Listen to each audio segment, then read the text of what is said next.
Bismillahirrahmanirrahim. Manusia paling terbaik adalah orang sezaman dengan saya, itu sahabat. Paham itu? Mempelajari Al-Quran dan Sunnah, Alkitab dan Sunnah, dan syariat ini daripada lisannya Rasulullah SAW. Mereka yang paling ahli, a'maqaha ilman, mereka memiliki ilmu yang dalam. Wa barra quluban, mereka memiliki hati yang paling bersih.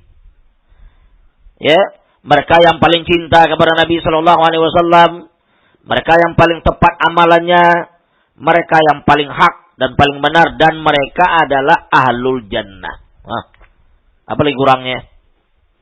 Para sahabat Nabi SAW ahlul jannah, orang-orang yang sudah dijamin oleh Allah Azza wa Jalla dan Rasulullah SAW sebagai penduduk jannah. Fuqara al-muhajirin, para fuqara muhajirin, orang fakir di kalangan muhajirin, masuk jannah Allah Azza wa Jalla qabla al-athriya 500 sana.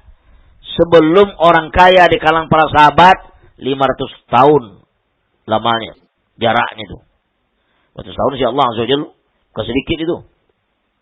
Ya, satu hari 1000 tahun. Rahmatullah. Nah, fuqara muhajirin. Jadi mereka-mereka ini ahlul jannah. Mereka lah manusia-manusia yang paling cinta kepada Nabi SAW.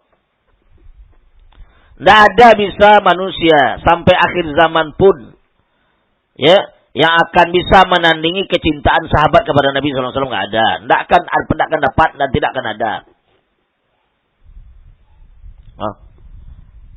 Nah sekarang, mereka-mereka yang hidup di zaman Nabi SAW, belajar kepada Nabi SAW, kemudian Allah radhiyallahu anhum wa radu'an, Allah ridha kepada mereka dan mereka ridha kepada Allah Azza wa Jalla dan mereka ahlul jannah. Ini yang wajib kita ikuti, atau orang-orang terbelakang ini yang banyak cerita-cerita omong kosong. Pada rahmatullah, yang cerita si fulan walinya bermimpi Rasulullah setiap malam. Paham itu? Ustadznya mimpi Rasulullah setiap malam. Meningkat setelah itu ustadznya ketemu Allah. Tidak ada dalam sejarah kita baca itu. Perjalanan rahmatullah dalam sejarah yang dikalang oleh para ulama yang berbahasa Arab, ya, yang bahasa Indonesia, bahasa Arab, yang dikalang oleh para ulama.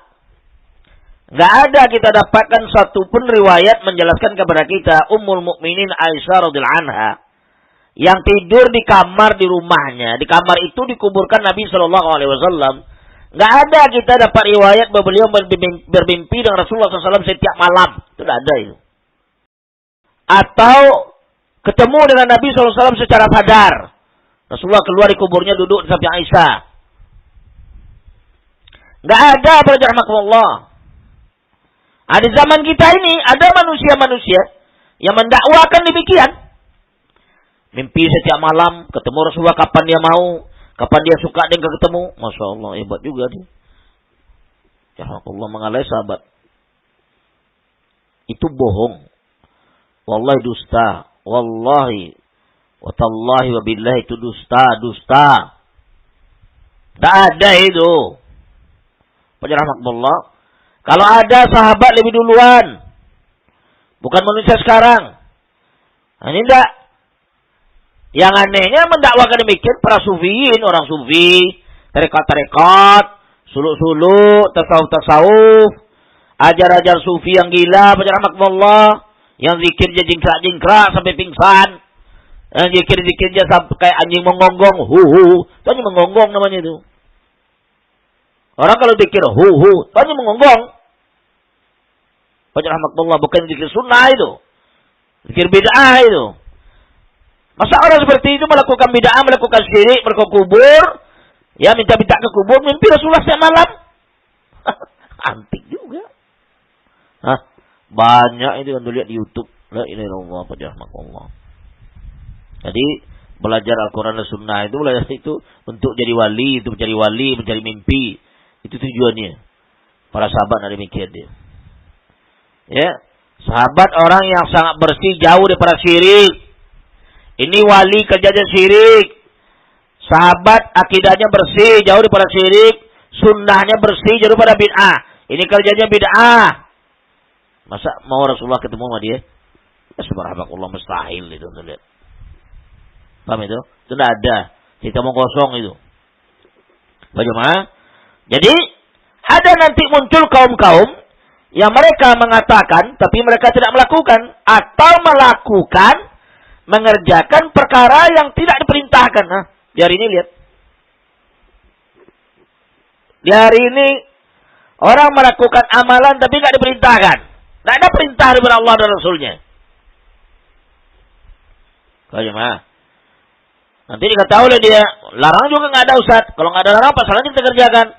Ya subhanallah, kalau ibadah tauqifiyah. Ibadah itu tauqifiyah, artinya ditentukan dengan dalil. Itu ibadah, harus ada dalil. Dan hukum asal dalam ibadah adalah al-man'u atau haram. Tidak boleh kita beribadah kecuali ada dalil. Paham itu? Ibadah itu tauqifiyah. Artinya ditentukan dengan dalil. Ada dalil menentukan itu ibadah. Kalau tidak ada dalil menentukan itu ibadah daripada kitab dan sunnah, itu bukan ibadah. Tidak boleh kita lakukan. Hah? Rahmatullah. Yang ada dalil kita lakukan. Tidak ada dalil kita diam. Tidak usah kita lakukan.